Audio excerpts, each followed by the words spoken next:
Un buffet haut en saveur. Truite marinée avec une pointe de mousse de chèvre ou encore boulettes de porc aux 2 sésames. Des recettes que les 2 cuisinières servent habituellement dans leur restaurant. Mais aujourd'hui, elles veulent mettre à l'honneur la cuisine au féminin.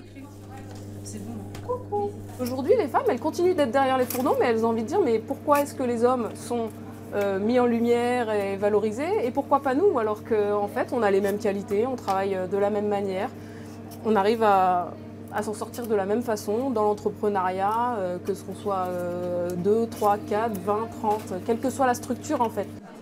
Le buffet accompagne la sortie nationale d'un guide gastronomique unique en son genre. Il répertorie 500 femmes chefs de cuisine à travers la France.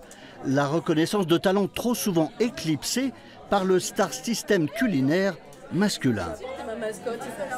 On retrouve beaucoup de femmes dans la cuisine végétarienne, dans la restauration du midi, qui était quand même assez pitoyable en France à une époque et qui est en train de renaître aujourd'hui, de se renouveler. Et ça, c'est grâce aux femmes en grande partie. Mais faire rentrer les femmes, on va dire, dans la gastronomie dont on parle, c'est aussi faire rentrer la diversité. Le guide recense une quarantaine de chefs pour la région Auvergne-Rhône-Alpes. Une dizaine sont venus pour échanger leur expérience. Ils étaient tous les 2 là. Je trouve qu'il y a un point commun souvent dans la cuisine des femmes, c'est qu'on va plus loin, on a une forme d'éthique, on ne fait pas manger uniquement pour nourrir, il y a souvent une philosophie derrière, je trouve.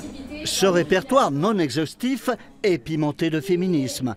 Et il cite un chiffre, seulement 6% de femmes parmi les chefs étoilés.